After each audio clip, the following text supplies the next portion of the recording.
Bismillahirrahmanirrahim. Assalamualaikum warahmatullahi wabarakatuh. Alhamdulillah, wassalatu wassalamu ala rasulillah wa ala alihi wa sahbihi wa muwalah. La hawla wa la quwata illa billah. Allahumma alimna ma yanfa'una wa anfa'na bima 'allamtana wa zidna ilman ya rabbal alamin. Rabbi israh li sadri wa yassir li amri wahlul 'uqdatam min lisani yafqahu qawli. Teman-teman yang dirahmati oleh Allah Subhanahu wa taala, marilah senantiasa memanjatkan rasa syukur kehadirat Allah Subhanahu wa taala, Rabb semesta alam yang senantiasa memberikan berbagai macam kenikmatan, nikmat iman, Islam, ihsan beserta nikmat kesehatan dan lain sebagainya yang luar biasa. Salawat dan salam semoga senantiasa tercurahkan kepada baginda mulia Nabiullah Muhammad sallallahu alaihi wasallam wa ala alihi wa sahbihi wa man tabi'ahum bi ihsanin ila yaumiddin. Teman-teman yang dirahmati oleh Allah Subhanahu wa taala, insyaallah di pertemuan kali ini kita akan melanjutkan pembahasan kita di Himpunan Putusan Muhammadiyah, Himpunan Putusan Tarjih Muhammadiyah. Insyaallah kali ini kita akan membahas tentang hal-hal yang membatalkan wudhu. Kemarin kita sudah sempat membahas tentang bagaimana tata cara berwudhu, kemudian ada mashul khuffain yang dilakukan ketika berwudhu. Nah, sekarang insyaallah kita akan membahas tentang nawaqidul wudu, hal-hal yang membatalkan wudu. Nah, di dalam ayatul wudu dijelaskan bahwasannya Allah Subhanahu wa taala memerintahkan ya ayyuhalladzina amanu idza qumtum ila sholati faghsilu wujuhakum wa aydiyakum ilal marafiq wamsahu bi ru'usikum wa arjulakum ilal ka'bain. Nah, itu adalah ayatul wudu. Ketika kita sudah selesai berwudu, pastinya kita dalam keadaan thahir, dalam keadaan suci. Nah, di dalam ayat itu pula Allah Subhanahu wa taala menyebutkan beberapa hal yang membatalkan wudu. Nah, di sini Allah Subhanahu wa taala menyebutkan au jaa ahadum minkum minal ghaid aw lamastumun nisa. Nah, ini adalah salah satu ataupun di situ ada dua hal-hal yang dapat membatalkan wudhu. Nah, di situ Allah Subhanahu wa taala jelaskan. Nah, tapi di sini kita akan membahas melengkapinya dengan hadis-hadis dari Rasulullah sallallahu alaihi wasallam. Yang pertama di sini adalah wa ba'da an tatawadda bil kaifiyatil mutaqaddimati fa anta thahir. Maka ketika kita sudah berwudu dengan tata cara yang sudah dijelaskan di awal, maka kita dalam keadaan suci. Malam yakhruj minka syai'un min ahadis sabilain, yaitu kapan kita dalam keadaan tidak suci lagi atau dalam keadaan berhadas. Di sini dalam Himpunan Putusan Tarjih Muhammadiyah sini disebutkan yang pertama adalah ketika keluarnya sesuatu dari dua lubang, yaitu kubul dan dubur. Nah, di situ apa saja yang keluar dari situ, maka itu menyebabkan kita dalam keadaan berhadas. Jadi ketika ada salah satu atau sesuatu yang keluar, maka di situ kita dalam keadaan berhadas. Sebagaimana sabda Rasulullah sallallahu alaihi wasallam, yang disampaikan di ayat auja ahadum minkum minal ghaid. Nah, di situ ditafsirkan bahwasannya wali hadisi Safwan al-Mutaqaddim walima thabata fi sahihaini wa ghairihima an Abi Hurairah qala Rasulullah sallallahu alaihi wasallam la yaqbalullahu salata ahadikum idza ahdasa hatta yatawadda. Jadi salat seseorang tidak diterima ketika dia berhadas sampai dia berwudu. Kemudian Ibnu Abbas radhiyallahu anhu beliau menafsirkan idza ahdas di sini, maksudnya hadas di sini adalah fusaun au duraj, yaitu keluarnya angin ya dari dubur ya. Itu yang menyebabkan kita dalam keadaan berhadas. Kemudian hadis yang lain, idza kana ahadukum fil masjid fawajada rihan baina al-yatayhi fala yakhruj hatta yasma'a sautan au yajida rihan. Nah, jadi ketika kita dalam keadaan salat kemudian kita ragu, jadi kadang ketika kita sholat kita itu was-was. Kayaknya tadi saya kentut, kayaknya enggak. Nah, maka ketika was-was disitulah dalam sebuah hadis dikatakan bahwasannya di situ syaitan sedang memainkan bulu yang ada di dubur itu dimainkan, ditiup, maka kita ragu. Jadi sholat kita itu dalam keadaan tidak khusyuk. Nah ini maka sebelum kita sholat kita berdoa kepada Allah, mohon perlindungan kepada Allah, kemudian berniat ikhlas kepada Allah agar sholat kita dihindarkan dari godaan-godaan setan. Nah ketika kita mendapatkan keraguan, kita kentut atau enggak ya ini, kentut atau enggak ya ini, maka di sini dijelaskan bahwasanya kita jangan membatalkan sholat tersebut hatta wajadarihan hatta yasma'u sautan aw yajidu rihan, sampai kita mendengar ada suara kentut atau kita mencium bau. Nah kalau kita sudah mencium bau atau kita mendengar suara, maka itu baru dibatalkan. Nah ini adalah yang pertama yang membatalkan yang membatalkan wudu. Kemudian itu yang keluar dari dubur. Kemudian yang keluar dari kubul. Di sini hadis dari li hadisi inda syaikhain kuntu rajulan madza'an wa kuntu astahi an as'alan nabiy sallallahu alaihi wasallam liman kana ibnatihi. Jadi ini ada seorang sahabat yang dia kalau nggak salah Ali radhiyallahu anhu ya. Ali radhiyallahu anhu, beliau adalah rajulun madza, rajulun yang mudah keluar madi. Madi itu adalah muqaddimatul mani, sesuatu yang keluar sebelum mani.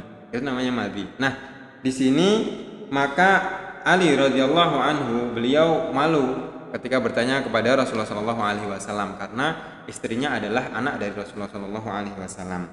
Kemudian Ali memohon kepada salah satu sahabat yaitu Miqdad bin Aswad untuk bertanya kepada Rasulullah sallallahu alaihi wasallam. Maka apa yang dikatakan oleh Rasulullah sallallahu alaihi wasallam, yaghsilu dzakarahu wa yatawadda, maka hendaklah dia mencuci kemaluannya kemudian dia berwudu. Ini yang keluar dari kubul karena madhi itu adalah najis. Maka di sini mencuci kemaluannya kemudian dia berwudu. Itu yang pertama. Yang kemudian adalah aula mastumun nisa. Jadi yang membatalkan wudu adalah lamastumun nisa. Dalam tafsir Ibnu Abbas disebutkan lamastum di sini maksudnya adalah jamaktum. Lamastum itu bukan hanya sekedar menyentuh, ya, bukan hanya sekedar menyentuh, akan tapi menyentuh dengan sengaja dan diikuti dengan syahwat. Nah, sebagaimana hadis Nabi Muhammad SAW bahwasanya Rasulullah SAW suatu ketika sedang melakukan sholat tahajud. Sholat tahajud kalau malam kan sholat tahajud kalau malam itu zaman Rasulullah nggak ada lampu, jadi nggak kelihatan. Sehingga tidak sengaja Rasulullah SAW menyentuh kaki Sayyidah Aisyah. Kemudian Rasulullah SAW tidak membatalkan sholatnya, akan tapi Rasulullah SAW melanjutkan sholatnya. Maka bisa kita ambil kesimpulan dari dalil ini bahwasanya lamastum di sini tidak hanya sekedar menyentuh. Kalau hanya sekedar menyentuh itu tidak membatalkan wudu. Akan tapi maksudnya di sini adalah lamastum au jama'tum, yaitu jima atau bersetubuh. Atau sebagian ulama juga mengatakan bahwasanya menyentuh dengan syahwat, menyentuh dengan syahwat. Kalau menyentuh dengan syahwat, maka di situ membatalkan wudu. Nah, tadi yang pertama adalah keluarnya sesuatu dari min ahadis sabilain, dari dua jalan, kubul atau dubur. Kemudian yang kedua adalah lamastumun nisa, yaitu menyentuh atau bersetubuh dengan istrinya atau menyentuh dengan syahwat. Nah, jadi seperti itu. Nah, bagaimana kalau menyentuh dengan syahwat tapi menyentuhnya orang lain, wanita lain? Sama aja ya. Menyentuh dengan syahwat sama, dia wudunya batal dan dia mendapatkan dosa dari Allah Subhanahu wa taala karena dia bermaksiat. Itu yang kedua. Kemudian yang ketiga adalah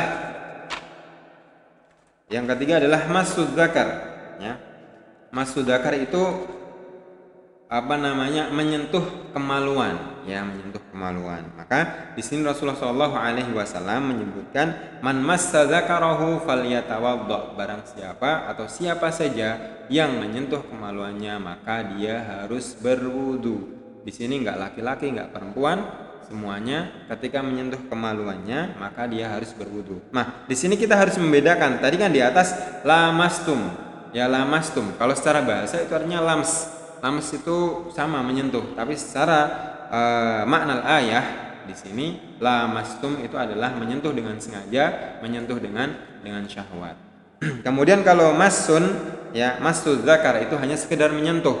Nah, dalam hadis lain disebutkan bahwasanya idza afdha ahadukum biyadihi ila farjihi laisa dunahu hijabun wala satrun faqad wajaba alaihi alwudu. Nah, ketika salah satu di antara kalian menyentuh kemaluannya tanpa ada satr atau hijab, tanpa ada penghalang, jadi langsung menyentuh mengenai kemaluan, maka di situ wudunya batal dan dia harus mengulang wudunya. Kemudian selanjutnya adalah tidur, ya, tidur lelap. Sebagaimana hadis Rasulullah Shallallahu Alaihi Wasallam, kalau Rasulullah Shallallahu Alaihi Wasallam, al-ainani wika'us sahi, faman nama falyatawadda. Ainan, dua mata ini adalah kunci atau tali dari dubur. Ketika mata ini tertutup maka tali dubur itu tidak terkendalikan, maka sehingga kita tidak tahu ketika kita tidur apakah keluar angin atau tidak. Maka di sini tidur membatalkan wudu. Nah, tidur seperti apa yang membatalkan wudu? Suatu ketika Ibnu Abbas radhiyallahu anhu mendapati Rasulullah Shallallahu Alaihi Wasallam dalam keadaan sujud, sedangkan Rasulullah Shallallahu Alaihi Wasallam tertidur sampai terdengar dengkuran nafasnya. Ini menunjukkan bahwasanya Rasulullah Shallallahu Alaihi Wasallam tidurnya agak lelap. Kemudian Ibnu Abbas bertanya kepada Rasulullah Shallallahu Alaihi Wasallam, ya Rasulullah, innaka qad nimta. Qala innal wudu'a la yajibu illa ala man nama muddaji'an fa innahu idza taja'a istarkhat mafasiluhu.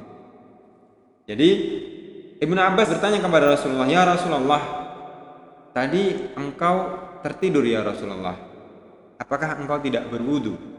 Kata Ibnu Abbas. Kemudian Rasulullah SAW menjawab, innal wudu'a, sungguhnya wudu, la yajib illa ala man nama, itu tidak wajib kecuali kepada orang yang tidur dalam keadaan muttaji'an atau dalam keadaan berbaring. Karena ketika berbaring itu sendi-sendi kita dalam keadaan lentur, sehingga kita tidak bisa memastikan apakah keluar dari dubur, kentut atau dan lain sebagainya. Maka di sini tidur apa yang membatalkan wudu, yaitu tidur yang dalam keadaan berbaring dan dia tidurnya terlelap. Nah, itu jadi ada 4. Yang pertama adalah keluarnya sesuatu dari kubul dan dubur, kemudian lamsun nisa, yaitu berjima dengan istri atau menyentuh wanita dengan syahwat, itu membatalkan wudu. Kemudian yang ketiga tadi lamsuz zakar, menyentuh kemaluan. Kemudian yang keempat tidur dengan berbaring dan tidurnya terlelap. Nah, kemudian kalau ada pertanyaan, Ustaz, kalau habis makan apakah itu membatalkan wudu atau tidak? Nah, di sini ada sebuah hadis yang mengatakan bahwasanya ada seorang sahabat bertanya kepada Rasulullah Shallallahu Alaihi Wasallam, ya Rasulullah, saya tadi makan kambing, apakah membatalkan wudu? Maka Rasulullah Shallallahu Alaihi Wasallam mengatakan tidak. Kemudian suatu ketika lagi ada yang bertanya, ya Rasulullah, saya tadi makan onta, apakah membatalkan wudu? Maka Rasulullah Shallallahu Alaihi Wasallam menjawab iya. Nah, di sini para ulama menyimpulkan bahwasanya karena daging unta itu lebih mengeluarkan bau yang tidak sedap, maka di sini mengambil kesimpulan bahwasanya ketika kita memakan suatu makanan yang mengeluarkan bau tidak sedap, maka sebaiknya kita mengulangi wudu kita, ya, karena su'ul adab, ya, ketika kita habis makan sesuatu yang mengeluarkan bau tidak sedap, kita ngomong di depan manusia aja tidak enak, ya, pasti malu, apalagi ketika kita sedang menghadap Allah Subhanahu wa taala. Ini lebih su'ul adab, lebih tidak beradab. Maka hendaknya kita berwudu. Wallahu taala alam bisawab. Tadi adalah nawaqidul wudu, hal-hal yang membatalkan wudu. Wallahu taala alam bisawab. Semoga ini bermanfaat. Billahi taufiq wal hidayah. Assalamualaikum warahmatullahi wabarakatuh.